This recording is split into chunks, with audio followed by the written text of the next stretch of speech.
Assalamualaikum warahmatullahi wabarakatuh. Pada video kali ini kita akan membahas tentang materi terakhir dari cahaya dan alat optik, yaitu tentang alat optiknya sendiri. Dalam kehidupan sehari-hari kita pasti pernah bertemu dengan beberapa alat optik. Jadi sebelum kita membahas apa saja alat optiknya, kita harus tahu terlebih dahulu apa sebenarnya pengertian dari alat optik. Oke. Jadi alat optik adalah alat-alat yang salah satu atau lebih komponennya menggunakan benda optik, misalnya pakai cermin, lensa, atau prisma. Si alat optik memanfaatkan prinsip pemantulan dan atau pembiasan cahaya. Ada beberapa alat optik antara lain kamera, loop, mikroskop, teleskop, proyektor, dan episkop. Di tubuh kita juga ada alat optik alami namanya mata gitu ya. Oke, untuk di video ini kita akan bahas 4 alat optik, yaitu kamera, loop, mikroskop, dan teleskop. Hanya itu yang akan kita bahas. Kita masuk ke alat optik yang pertama, yaitu kamera. Ini sepertinya alat optik yang paling dekat sama kalian. Setidaknya kalian pasti punya HP yang ada kameranya semua, kayak gitu kan ya. Apa itu kamera? Jadi kamera adalah alat optik yang berguna untuk menghasilkan gambar melalui proses fotografi.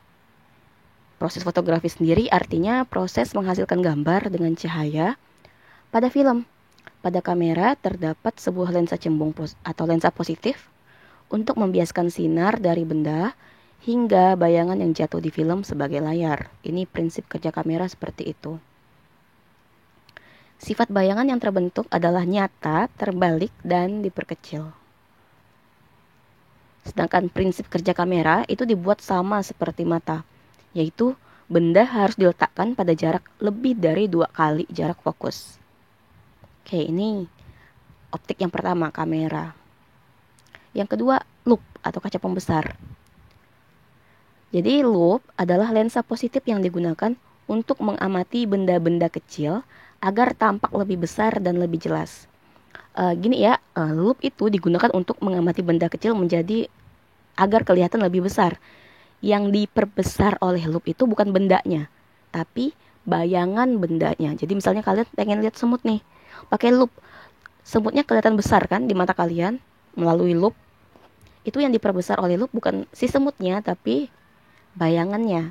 Ingat ya, yang diperbesar adalah bayangannya, bukan benda aslinya. Pada loop berlaku rumus seperti berikut. Yang pertama, ketika mata berakomodasi maksimum, M sama dengan SN per F ditambah 1. Sedangkan ketika mata tidak berakomodasi, rumusnya adalah M sama dengan SN per F. Bedanya hanya ini. Kalau berakomodasi maksimum ditambah 1, kalau tidak berakomodasi tanpa 1. Oke. Untuk M adalah perbesaran bayangan, SN adalah titik dekat, nilainya 25 cm untuk mata normal. Sedangkan F adalah jarak fokus loopnya. Satuannya meter. Oke, kita coba ke contoh soal. Sebuah loop memiliki kekuatan lensa sebesar 40 dioptri. Kita analisis nih. Di soal disebutkan dia punya kekuatan lensa besarnya 20 dioptri. Kalau kalian ingat materi lensa kemarin, kita ada bahas tentang kekuatan lensa. Simbol kekuatan lensa adalah P. Jadi kekuatan lensa simbolnya P, satuannya dioptri.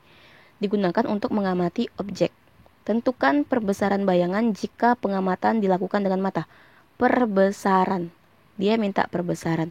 Perbesaran itu simbolnya M. Jadi M ya. M besar. Yang pertama dia minta ketika mata berakomodasi maksimum. Yang kedua dia minta ketika mata sedang tidak berakomodasi. Oke, kita buat diketahuinya.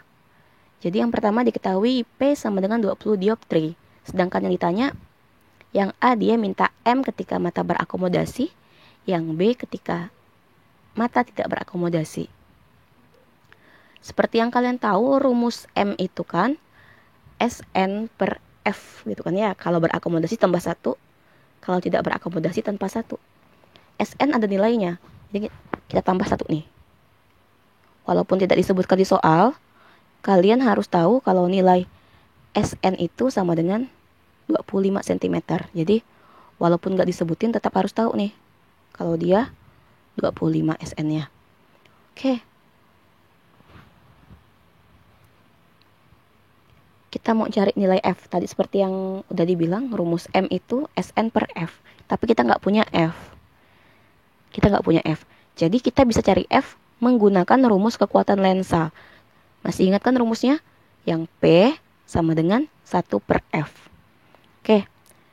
Ini kita masukkan angka-angkanya. P-nya 20. Ini tetap 1 per F. Tukar tempat nih. Si F pindah ke sini, 20 pindah ke sini. Atau gampangnya gini, kita pindahkan si F terlebih dahulu. Jadi F awalnya kan di bawah nih, tanda bagi gitu kan ya. Kalau pindah ke sini dia jadi perkalian. Jadi kalau pindah ruas, tanda bagi berubah jadi tanda kali. Kalau kita buat dalam bentuk ini, berarti 20 kita kali dengan F itu sama dengan 1. Jadi awalnya seperti ini gitu loh. Terus udah kayak gini, 20 yang kita pindahkan. Awalnya ini perkalian kan ya. Awalnya perkalian. Kalau 20 kita pindahkan ke sini, perkalian berubah jadi pembagian. Sehingga rumusnya jadi seperti ini. F sama dengan 1 per 20 kayak gitu. Jadi setelah F pindah, 20-nya yang kita pindahkan. Ini kita buat ke desimal. Ini kan masih pecahan nih. 1 per 20 dijadikan desimal, artinya 1 dibagi 20. Hasilnya adalah 0,05 meter. Tapi karena SN dalam sentimeter, maka meternya kita ubah ke sentimeter. Ingat, dari meter ke sentimeter itu turun 2 tangga. Kalau turun 1 tangga dikali 10, kalau turun 2 tangga dikali 100 kayak gitu. 0,05 dikali 100 hasilnya adalah 5 cm. Kita udah punya nilai fokus, maka kita bisa cari perbesarannya. Pertama kita cari dulu yang berakomodasi. Rumusnya adalah M sama dengan SN per F tambah 1. Masukkan angkanya karena udah lengkap. SN-nya 25, F-nya 5. 25 dibagi 5 itu 5. Tambahkan dengan 1. 5 tambah 1 sama dengan 6 kali. Artinya ketika mata kita berakomodasi maksimum, perbesaran bayangannya adalah 6 kali. Atau bendanya, bayangan benda itu diperbesar oleh loop sebanyak 6 kali kayak gitu. 6 kali lipat dari bentuk aslinya. Ini ketika mata berakomodasi. Nah, gimana dengan mata yang tidak berakomodasi? Rumusnya hanya M sama dengan SN per F. Masukkan langsung angka-angkanya. M sama dengan SN-nya 25, F-nya 5. 25 bagi 5 hasilnya 5 kali. Jadinya ketika mata tidak berakomodasi, bayangan benda diperbesar sebanyak 5 kali. Oke, ini contoh untuk soal loop. Yang kedua kita masuk ke mikroskop.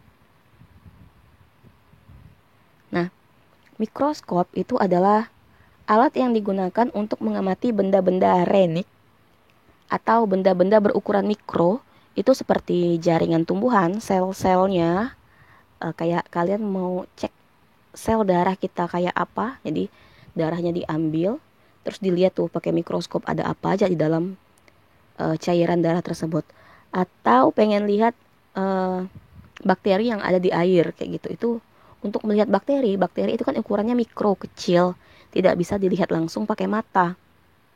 Maka kita butuh alat bantu, yaitu mikroskop kayak gitu. Karena pakai lup pun kalian gak akan bisa lihat bakteri kayak gitu. Makanya perlu alat yang tingkat perbesarannya lebih besar dibandingkan lup, yaitu mikroskop. Mikroskop macam-macam ya, ada mikroskop digital, ada yang mikroskop masih menggunakan bantuan cahaya kayak gitu. Jadi macam-macam. Oke, jadi mikroskop itu membuat bayangan benda tampak lebih besar dan jelas, sama kayak lup ya. Yang diperbesar bukan bendanya tapi bayangan bendanya. Mikroskop menggunakan 2 lensa cembung yang berfungsi sebagai lensa objektif dan lensa okular. Lensa objektif itu dekat sama bendanya. Jadi ketika benda diletakkan di kaca preparat. Nah, lensa yang paling dekat dengan kaca preparat itu disebut sebagai lensa okular. Sedangkan tempat kalian melihat, ini kan ada lensa nih. Itu namanya lensa objektif. Oh, maaf, terbalik. Lensa objektif, objek dekat sama objeknya, sedangkan yang di mata kita itu namanya lensa okular. Maaf, terbalik. Terus lensa okular itu berfungsi sebagai loop. Jadi si lensa yang dekat sama mata ini prinsip kerjanya sama kayak loop. Oke, kita masuk ke rumusnya. Rumus perbesaran pada mikroskop yang pertama ketika mata kita berakomodasi maksimum. Bisa dicari pakai MOB kali MOK. Tapi ketika MOB-nya ada dan MOK-nya ada, kita bisa pakai rumus ini langsung. Tapi kalau ininya nggak lengkap, kita bisa pakai rumus M sama dengan tanda mutlak negatif SOB aksen per SOB dikali SN per FOK tambah 1. Jadi S itu jarak benda, karena ada aksen berarti jarak bayangan, jadi jarak bayangan per jarak benda. Sama kayak rumus cermin dan lensa. M sama dengan S aksen per S kayak gitu. Karena ini kita pakai ada lensa objektif dan lensa okular ditambah OB gitu, tambah OK seperti itu. Sedangkan untuk mencari panjang mikroskop atau panjang tubusnya, panjang mikroskop itu simbolnya D. Rumusnya adalah SOB aksen ditambah SOK aksen. Atau bisa juga pakai rumus SOB aksen ditambah SN per FOK per SN dikali FOK per SN tambah FOK. Jadi tergantung apa yang diketahui kita menggunakan soal. Misalnya di soal ini SOB aksen dan SOK-nya udah ada, ya udah silakan pakai rumus yang pertama. Tapi ketika komponennya tidak lengkap, kita bisa pakai rumus yang sebelahnya kayak gitu ya. Jadi bukan berarti rumusnya panjang kayak gini kalian pakai semuanya, enggak. Kalian bisa pakai rumus yang ini. Ini rumus yang pertama kalau SOB dan SOK, SOB aksen dan SOK aksennya lengkap. Tapi kalau salah satu ini enggak ada, kita bisa pakai yang ini. Jadi ada dua pilihan. Ini juga sama, bisa pakai rumus yang ini atau pakai rumus yang ini. Tergantung apa yang diketahui. Makanya ketika mengerjakan soal, membuat diketahui itu sangat penting. Dari membuat diketahui, kita bisa menentukan rumus apa yang akan kita pakai, kayak gitu. Oke, ini ketika mata berakomodasi maksimum. Bagaimana ketika mata tidak berakomodasi? Sama kayak loop sebenarnya. Rumusnya sama, tapi kalau mata tidak berakomodasi, nggak ada satunya. Nah, kayak gini. SOB aksen per SOB dikali SN per FOK. Ingat ya, di sini kan dia menggunakan tanda mutlak. Kalau menggunakan tanda mutlak artinya walaupun nanti di dalam ini hasilnya negatif, tapi hasil akhir tetap positif. Itu fungsi tanda mutlak. Dan untuk mencari panjang mikroskop dicari menggunakan SOB aksen tambah FOK. Kalau ini kan SOK aksen, yang ini FOK. Ini keterangannya. Oke, kita langsung ke contoh soal. Ini SN nilainya selalu 25 ya, ini untuk mata normal. Dan satunya sentimeter. Kita ke contoh soal langsung. Sebuah mikroskop memiliki jarak fokus lensa objektif dan lensa okuler masing-masing 10 mm dan 5 cm. Oke, dia bilang jarak fokus lensa objektif. Berarti kita punya FOB. FOB dan jarak fokus lensa okuler. Berarti kita punya FOK. Nilainya disebutin ya. FOB-nya 10 mm, FOK-nya 5 cm. Terus sebuah benda ditempatkan 11 mm di depan lensa objektif. Jadi jarak benda ke lensa objektif itu sekitar 11 mm. Berarti yang diketahuinya adalah S, jarak benda. Karena depan lensa objektif berarti itu SOB. Oke, yang dia minta apa? Perbesaran. Perbesaran simbolnya M. Oke, kita buat diketahui. Diketahui FOB-nya 10 mm, FOK 5 cm, dan SOB-nya 11 mm. Untuk mencari perbesaran kita perlu SOB gitu kan ya. Oke, M tanpa akomodasi yang B ditanya M dengan mata berakomodasi maksimum. Ini tadi kan yang diketahui FOB, FOK, SOB. Untuk mencari perbesaran kita perlu SOB aksen kayak gitu. Sedangkan kita nggak punya. Makanya harus dicari dulu. Kita yang FOB kita punya dua nih. Kita punya yang OB ya. OB itu kita punya jarak fokusnya sama jarak bendanya. Jadi untuk lensa objektif kita punya jarak fokus sama jarak bendanya. Berarti kita bisa cari bayangannya pakai rumus yang biasa. 1/F sama dengan 1/S ditambah 1/S aksen nih. Yang pertama cari dulu mata yang tanpa akomodasi. Ini kan rumusnya. Nah, di sini kan dia perlu SOB aksen. Kita nggak punya tuh. Maka bisa dicari pakai rumus ini. 1/F sama dengan 1/S ditambah 1/S aksen. Karena yang diperlukan lensa objektif tinggal tambah OB. FOB, SOB, SOB aksen. Oke. Kita mau cari SOB aksen. Artinya si SOB yang ini itu harus pindah ke sini. Awalnya dia positif, kalau pindah berubah jadi negatif atau berubah jadi tanda kurang. Sehingga bentuk rumusnya jadi seperti ini. 1/FOB dikurang 1/SOB sama dengan 1/SOB aksen. Oke, masukkan angkanya. 1/10 dikurang 1/11 sama dengan 1/SOB aksen. Ini disamakan penyebutnya. 1/10, satunya 11. Kalian bisa pakai cara kelipatan. Jadi kelipatan 10 sama kelipatan 11 nanti dibuat. Cari angka yang sama, itu nanti jadi penyebutnya sama. Atau bisa langsung kalikan 10 kali 11. Atau bisa juga pakai FPB kayak gitu. Jadi macam-macam cara untuk mencari penyebut. Oke, ini langsung kalikan aja. 10 kali 11 itu 110. Nah, yang di atas 11, ini 1 berubah jadi 11, yang ini 1 berubah jadi 10. Dapat dari mana? Kayak gitu. Caranya, jadi ketika kita udah selesai membuat 110, untuk mengisi angka yang di atas, caranya adalah 110 dibagi 10. Hasilnya 11. 11 dikali 1, tetap 11. Terus 110 dibagi 11. Hasilnya 10. 10 dikali 1.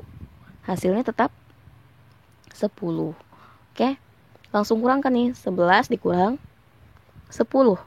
Sisa 1/110 sama dengan 1/SOB aksen.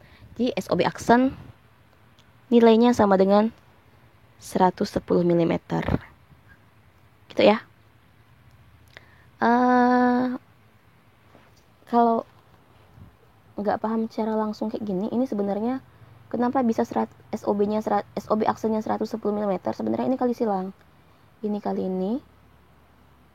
Ini juga kali ini. 1 kali SOB hasilnya 1 kali SOB aksen ya. SOB aksen sama dengan 110 dikali 1. Hasilnya tetap 110. Nah, dapat dari situ dia. Oke. Ini kita baru dapat nilai SOB aksen. Udah dapat SOB aksen, baru kita bisa cari perbesarannya. Oke, masukkan ke angka. Nih. Kita pakai yang ini ya. Rumus yang kedua. Jadi M sama dengan negatif SOB aksen per SOB dikali SN per FOK. Masukkan angka-angkanya. Ini negatif 110 dikali 25 dibagi 5. Ingat dalam matematika, kerjakan yang dalam kurung terlebih dahulu. 25 bagi 5 hasilnya 5. 110 bagi 11 hasilnya 10. Maka seperti ini bentuknya. Ini 10 dikali 5 hasilnya adalah 50 kali. Jadi ketika mata kita tidak berakomodasi, mikroskop itu bisa memperbesar bayangan hingga 50 kali. Jadi yang kita lihat adalah bayangannya 50 kali dibandingkan besar benda aslinya. 50 kali lebih besar. Sekarang lanjut ke yang mata sedang berakomodasi maksimum. Rumusnya masih sama seperti tadi, cuman ujung ditambah 1. Karena kita nggak punya MOB dan MOK, artinya kita pakai rumus yang kedua, yang ini. Karena komponennya udah lengkap kan tadi. Langsung nih, masukkan angka-angkanya. SOB aksen 110, SOB-nya 11, SN-nya 25, FOK-nya 5, tambah 1. Kerjakan dalam kurung terlebih dahulu. 25 bagi 5 itu 5, tambah 1, jadi 6. 110 bagi 11 tadi 10. Nah, kayak gini bentuknya. Ya ini 5 tambah 1 jadi 6. Artinya 10 kali 6 hasilnya 60 kali. Jadinya ketika mata kita berakomodasi maksimum, kita bisa melihat bayangannya lebih besar 60 kali dibandingkan benda aslinya. Oke, ini contoh soal untuk mikroskop. Video ini sampai di sini dulu. Nanti untuk optik yang terakhir, teropong, akan kita bahas di video berikutnya. Terima kasih sudah menyimak video sampai selesai. Assalamualaikum warahmatullahi wabarakatuh.